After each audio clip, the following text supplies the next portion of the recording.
जुलाई महीने का 14 रविवार संत अन्ना जोआकिम के पावन पर्व का सबसे निकट रविवार संत पापा फ्रांसिस के द्वारा हमारे लिए घोषित world day of grand parents and Elder day.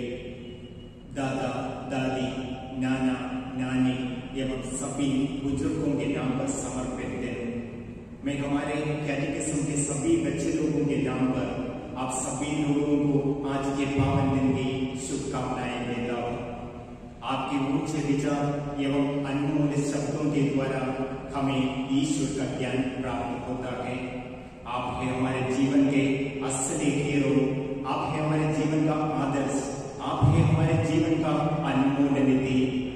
ईश्वर आप सभी को सुरक्षित रखे, स्वस्थ रखे। जय यीशु।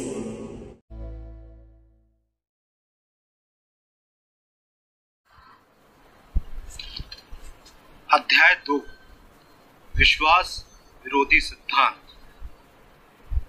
प्यारे बच्चों, विरोधी से हम क्या समझते हैं? विरोधी यानी उल्टा, सिद्धांत यानी उसूल यानी पक्की राय, या विरोध करने वाला। विरोधी सिद्धांत यानी विरोध करने वाला। प्यारे बच्चों, रोग के बारे में पता लगाने के आजकल डॉक्टर लोग MRI स्कैनर का इस्तेमाल करते हैं। MRI स्कैनर का आविष्कार मशहूर वैज्ञानिक डॉक्टर रेमंड डेमोडियन ने 1977 में किया था। उन्होंने ये कहा था, इस आविष्कार की शुरुआत में ही ईश्वर उनके साथ थे और उनका विश्वास प्रार्थना से और प्रबल हो गया। और डॉक्टर रेमंड ये सब देखकर और ईश्वर के अदृश्य दखल एवं प्रेम भरी प्रेरणा महसूस की। इस कारण वो काफी भावुक और विनम्र हुए। साथ ही साथ थोड़ी बहुत जानकारी मैं आपको देना चाहता हूँ। MRI स्कैनर क्या होता है? 1977 के सबसे बड़े आविष्कार में माना जाता है MRI स्कैनर यानी मैग्नेटिक रेजोनेंस इमेज। इससे डॉक्टर लोग बड़े आसानी से जो बड़े जटिल रोग जो अंदर होता है मानव शरीर के अंदर, उसे बड़े आसानी से पकड़ लेते हैं। इससे क्या होता है, एक तस्वीर खींच के आती है और डॉक्टरों को इलाज करने में बहुत मदद होती है।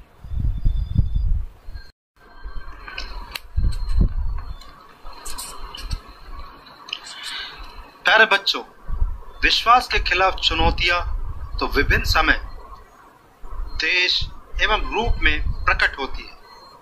फिर भी कुछ चुनौतियां सब दूर एक जैसी होती है।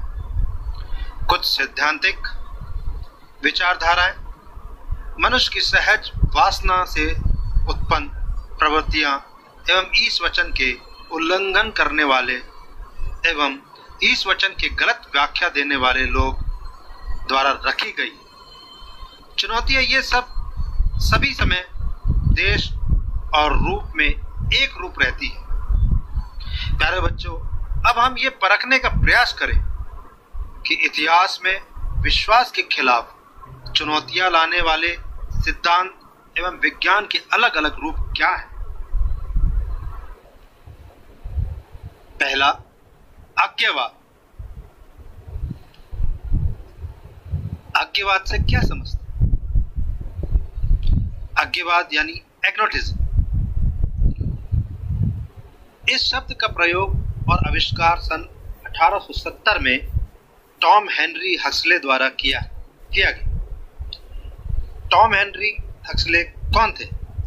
वे मशहूर बायोलॉजिस्ट थे जिन्होंने डार्विन की थ्योरी को सपोर्ट किया, उस पर व्याख्यान दिया, साथ ही साथ उसका गहरा अध्ययन किया। भारतीय दर्शन में संभवतः किसी भी संप्रदाय को आज्ञावादी नहीं कहा जा सकता।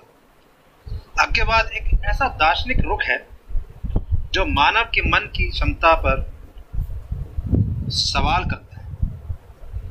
आज्ञावाद लोग का रुख है कि ईश्वर हो सकता है और नहीं भी हो सकता है। और ईश्वर है तो मानव बुद्धि से परे है और उसको पाने के लिए मनुष्य असमर्थ है।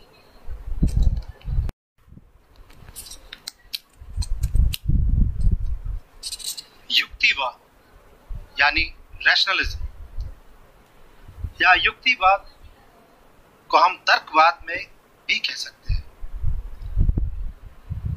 युक्तिवादी या तर्कवादी में भरोसा करने वाले की यह मान्यता है ब्रह्मांड में विभिन्न रहस्यों को या प्रतिभासों के वास्तविकरण या मतलब पाने में जब मनुष्य ने स्वयं को असमर्थ पाया तो उन कारणों का स्पष्टीकरण के लिए मनुष्य द्वारा बनाए गई युक्तिहीन या तर्कहीन कल्पना मात्र है ईश्वर। विज्ञान की भौतिक सफलताओं का उदाहरण देकर ये युक्तिवादी लोग अपना मत साबित करने का प्रयास हमेशा करते हैं। उनका यह मानना होता है ईश्वर सत्य नहीं है। ईश्वर सत्य है तो वो स्वयं प्रकट हो या हमें हमेशा साथ रहे। जबकि प्रभु यीशु यूहन्ना रचित सुसमाचार अध्याय 14 पद संख्या 6 में स्पष्ट रूप से कहते हैं, मार्ग, सत्य और जीवन मैं हूं। बिना मेरे द्वारा कोई पिता के पास नहीं पहुंच सकता। युक्तिवादी लोग वैज्ञानिक चिंतन और बुद्धिवाद का समर्थन करते हैं, जबकि कई बड़े वैज्ञानिक इसका विपरीत देखिए, जबकि कई बड़े वैज्ञानिक ईश्वर पर पूर्णतः विश्वास करते हैं और अपने आविष्कार का श्रेय पूर्णतः ईश्वर को देते हैं।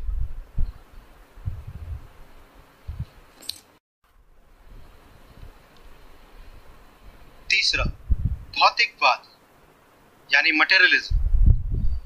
भौतिकवाद की विचारधारा में भरोसा करने वालों का यह तर्क है कि ईश्वर, आत्मा, मृत्यु उपरांत जीवन ये सब मिथ्य है, कोड ढकोसला है और ये सब मनगढ़ंत है। ये मात्र मनुष्य की कल्पना है। मनुष्य का अंत और शुरुआत भी मनुष्य है। वे मानते हैं मनुष्य का अंत और शुरुआत भी मनुष्य ही है। इतिहास के रचयिता एवं विधाता मनुष्य ही है। ईश्वर की आज्ञा मानना या ईश्वर पर भरोसा करना, ये सब से प्रेम करना, इन सब के मान्यता देने के लिए उन्हें मंजूर नहीं है। वे इस पर बिल्कुल विश्वास नहीं करते ताकि वे अपनी मनमानी से जीवन व्यापन कर सके। भौतिकवादी लोगों में सबसे आगे मार्क्स विचारधारा के लोग रहते हैं। कार्ल मार्क्स साम्यवादी विचारधारा के व्यक्ति थे। इसी विचारधारा को मार्क्सवादी विचारधारा कही जाती है।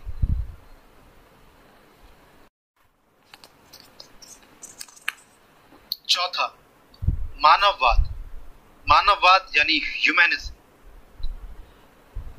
मानववादी वे लोग हैं जो मनुष्य की महत्ता के नाम पर ईश्वर का तिरस्कार करते हैं, यानी मनुष्य पूजा या मनुष्य की जय जयकार अपने स्वार्थ को पाने के लिए वो किसी भी मनुष्य की जय जयकार या उनकी वंदना करते हैं। उनका कहना है कि ईश्वर नहीं बल्कि मनुष्य ही सब कुछ का मापदंड है। निकटवर्ती समय में मानववादी विचारधारा ने धर्म में भी अपना पैर पसारा है। बड़े बड़े गुरुओं के चरण छुए जाते हैं, बड़े बड़े गुरुओं की आरती उतारी जाती है, बड़े बड़े गुरुओं को ईश्वर का स्टेटस यानी ईश्वर की जगह पे देखा जाता है। उनका तर्क है कि स्वर्ग और नरक युग के अंत के यथार्थ नहीं बल्कि इस संसार में ही कायम रहते हैं। उनका कहना है कि मनुष्य को ईश्वर की जरूरत नहीं होती। कुछ मानववादियों का तर्क है कि ईश्वर एक कल्पना सृष्टि है जिसे मनुष्य अपने ही आत्मा के सत्य को आदर्श का रूप देकर बना लेता है। वे इस पर अड़ जाते हैं कि मनुष्य का सत्य ही ईश्वर है, मगर ऐसे भी मानववादी है जो ये मानते हैं कि मनुष्य जिस ईश्वर की कल्पना करता है उसकी पूर्णता तक पहुंचने को मनुष्य सक्षम होता है। और इसी चीज का बड़े बड़े गुरु लोग फायदा उठाते हैं और अपने भक्तों से जो उनके नजर में ईश्वर की जगह लेते हैं उनसे सब गलत काम या अपना स्वार्थपूर्ण काम निकालते हैं। पांचवा, साम्यवाद यानी कम्युनिज्म। साम्यवाद एक ऐसा सिद्धांत है जिससे संसार के इतिहास में कई परिवर्तन का द्वार खोला।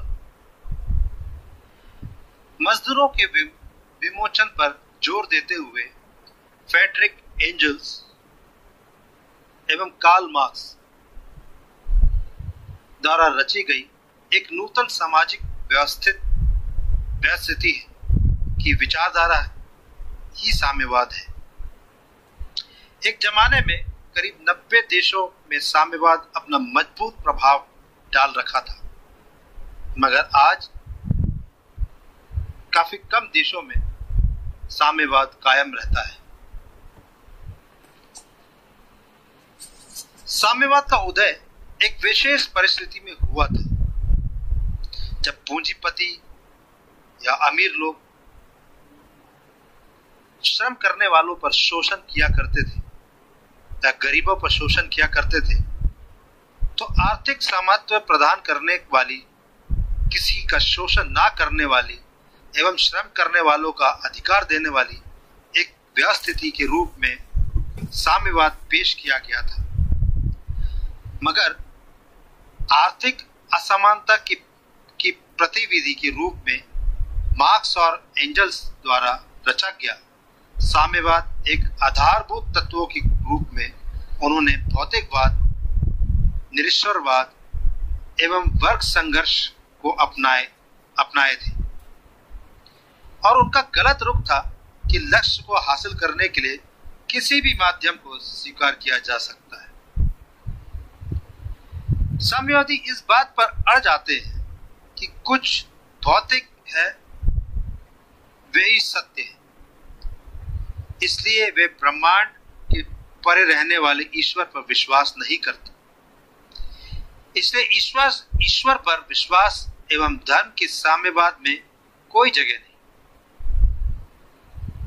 अगर भूल से भी किसी ने ईश्वर का नाम भी लिया तो उन्हें दंड दिया जाता है। ये अमेज़न पासवर्ड क्या है? साम्यवाद मात्र एक धर्मनिरपेक्ष दर्शन शास्त्र नहीं बल्कि निरीश्वरवाद पर आधारित एक सिद्धांत है। इस सिद्धांत की सीख है कि ईश्वर मानव का आत्मा एवं मृत्युपन जीवन है ही नहीं। साम्यवाद का ईश्वर विरोध, निरीश्वरवाद, प्रजातंत्र के नाम पर लागू करने वाले फासिज्म, अत्याचार, लक्ष्य मार्ग को सही ठहराने की सीख, व्यक्ति की स्वतंत्रता का निषेध आदि सिद्धांतों के कारण साम्यवाद ईसाइयों के लिए स्वीकार नहीं होता। साम्यवाद एक निरीश्वरवाद सिद्धांत है और अत्याचार को सही ठहराता है। इसलिए कलीसिया इस सिद्धांत का विरोध करती है। ख्रिस्ती विश्वास एवं साम्यवाद के सिद्धांत एवं रुख कभी आपस में मेल नहीं खाते। विभिन्नता ये विरोध के मुख्य क्षेत्रों का हम अब अध्ययन करेंगे।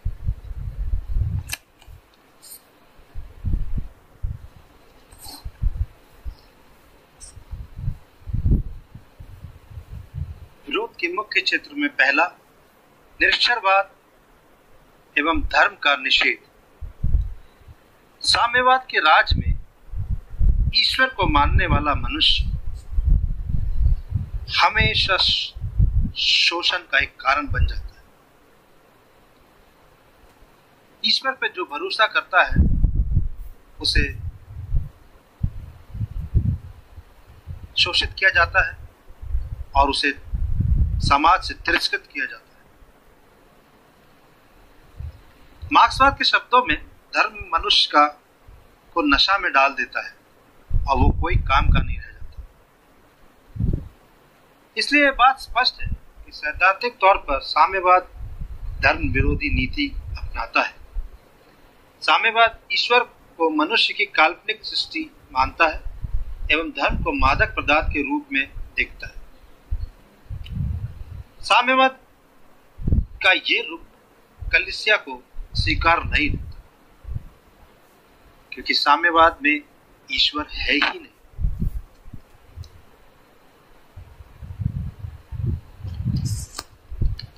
दूसरा, वर्ग संघर्ष एवं अत्याचार के मार्ग।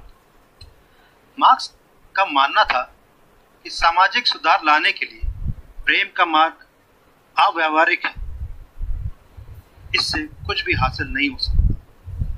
इसलिए मार्क्स ने वर्ग संघर्ष को ही अपना मार्ग चुना था।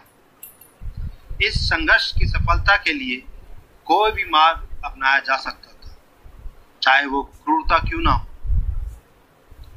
यही साम्यवाद का मानना है। इस विचारधारा के अनुसार अमीरों और गरीबों का आपस में दुश्मन बनाकर बांट जाना और आपस में लड़ाना भी है, ताकि फूट डालो वाली नीति पे चलकर राज स्थापित कर सके। एक वर्ग रहित समाज के निर्माण के लिए यह अनिवार्य है। साम्यवाद ऐसा आह्वान देता है कि इस संघर्ष में श्रमिक वर्ग के साथ देकर किसी भी तरह अधिकार पर कब्जा करना और एक तंत्र को लागू करना है। मानव समाज में गुटबाजी एवं दुश्मनी को बढ़ावा देने वाला यह रूप शत्रुओं को प्यार करने एवं अपने भाइयों के लिए स्वजीवन अर्पित करने की शिक्षा देने वाले प्रभु ईसा मसीह के प्रबोधनों के खिलाफ है। इसलिए साम्यवाद कलीसिया को स्वीकार नहीं है। तीसरा, निजी संपत्ति के अधिकार का निषेध। निजी संपत्ति मार्क्सवाद में निषेध है। साम्यवाद के मैनिफेस्टो इस तत्व को बढ़ावा देता है कि अमीर और गरीब के रूप में सारी मानव जाति का विभाजन करते हुए निजी संपत्ति को पूरी तरह खत्म करने के लिए कार्यरत रहना होगा। मगर कलीसिया कभी भी निजी संपत्ति के अधिकार का तिरस्कार नहीं करती, बल्कि यह शिक्षा देती है कि आम भलाई को ध्यान में रखते हुए निजी संपत्ति का उपयोग किया जाए और दूसरों की भलाई के लिए अपनी संपत्ति को बंटवारा किया।